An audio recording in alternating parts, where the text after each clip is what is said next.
this is Mike Fry, and you are listening to the We Fucking Told You So podcast. Today is February 13th, 2025. Today's edition is titled, Facing the Reality of Felon47 Without Totally Stressing Out. For today's edition of the We Fucking Told You So podcast, we're going back to basic high school biology class, just like we did when we eviscerated the absurd notion that there are only two sexes or genders.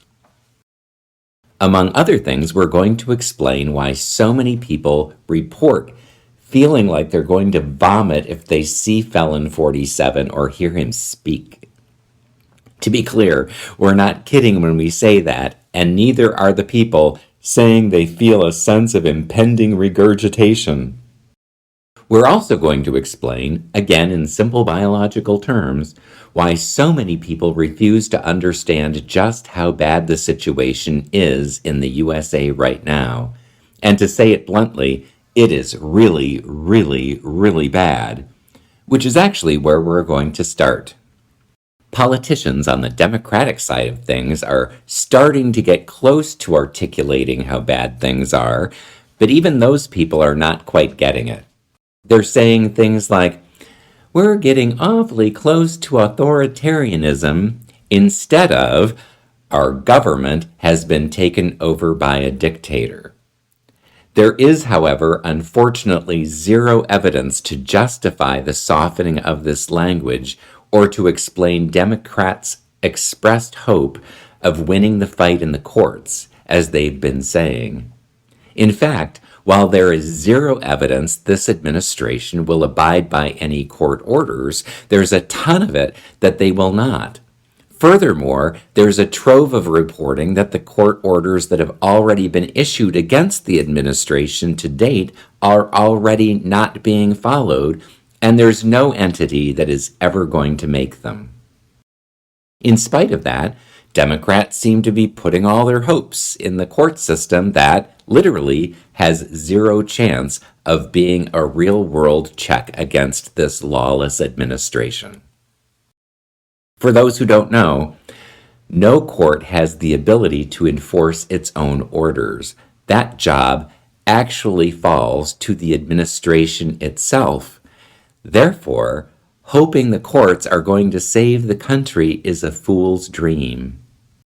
Said another way, in the USA, we currently have an administration that supposedly won the election, but only by stealing the votes of millions of Black Americans who voted legally, and with the help of some of our nation's top foreign enemies. That same administration is in the process of destroying every piece of our government that it can get its hands on as quickly as it can, while handing our personal information, including social security numbers and bank account information, over to an unelected corporate donor with ties to Russia, who has no legitimate reason for wanting it and all kinds of nefarious ways he can misuse it. Some people say this is a coup in progress. In fact, it's a coup that's been completed. It started when he lost the 2020 election and sent a mob of thousands to attack the U.S. Capitol on January 6th, and ended when Democrats politely handed him the keys to the White House in January 2025, without so much as a peep about all the election interference conducted by Republicans all over the nation. Now, with Democrats putting all their hopes in the courts that can't actually help, there is literally no one coming to save us. It's just that bad, which, as we said, is really, really, really bad. The reason so few are willing to call it what it is goes back to something we all learned in biology in high school: fight or flight. As a basic bio refresher for those who want it, fight or flight response is an internal subconscious reaction that happens in the bodies of animals in order to make them better prepared to face life-threatening dangers. It's a response common to all animals, including humans. Once triggered, fight or flight changes the body chemistry by filling it with adrenaline and other hormones like cortisol. that help make for a faster escape or bigger fight. It can also trigger vomiting because a body can flee faster and fight better if it's not bogged down by a full belly.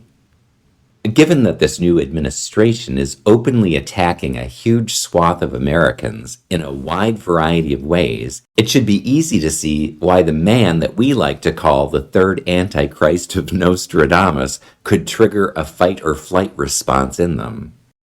Anyone feels their family, job, finances, healthcare, or housing are being threatened is likely being triggered into a fight or flight response, and they probably don't even know it.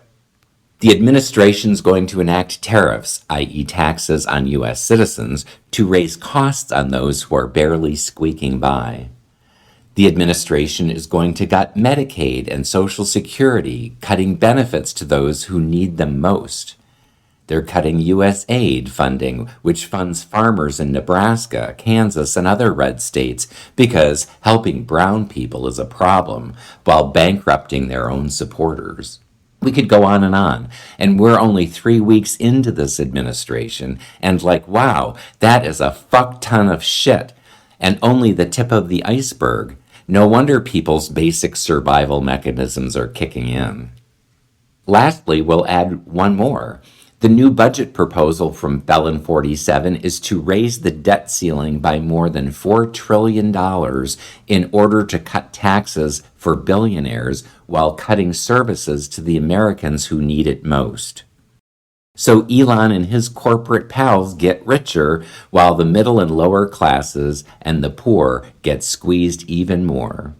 Even if that means your prescription costs are no longer affordable or you die from lack of health care. Translation: in their new America, you mean nothing to them other than their ability to suck up your bank account or use you as cheap or slave labor. So like we said, it's really, really, really bad. In case you need one more tidbit to convince you that Felon47 is triggering people's fight or flight response, consider that Google searches for "move to Canada" along with "immigrate to Canada" saw a more than 5,000% spike since he took office. Unfortunately, emigrating is not really a viable option for most people, and fighting is even less viable. After all, what can one person do to really bring about a change to their immediate situation? Sadly, the obvious answer is not much, at least at first glance. So there we sit, triggered in survival mode, and not much to do about it, which is one of the reasons people try to avoid seeing just how bad it really is. But denial isn't going to help and only perpetuates and makes worse the crisis that we're facing. You don't want to tune out the news. You also don't want to spend your days doom scrolling. Digest news in moderation, enough to stay informed without being overly triggered. The real solution is to first face the situation squarely and honestly, and then use the energy generated in our bodies to fight back, and not necessarily in physical or violent ways. The magic of the energy generated in our bodies when the fight or flight response is triggered is that you can use it in all kinds of ways. You can use it to go biking or to take a yoga class. You can dance naked in your living room while singing at the top of your lungs. You can start a new art project. You can take the energy generated in your body and use it in fun and creative ways, thereby immediately making your life better. And you know what else you can do? You can find fun and creative ways to protest, because doing that brings you together with like-minded people, helps build a broader community, and helps to de-stress your body and brain. It also helps people to see the world as it is rather than living in denial. Every creative act of resistance also feels empowering. And one thing most of us need more of right now is a sense of empowerment. The amount of change that is needed is going to require billions of tiny creative actions. So give it a try. Join a march, paint some signs, chant till your voice hurts, inspire a general strike, We promise you will feel better if you do, and when you do, we will smile at you and say, "We fucking told you so."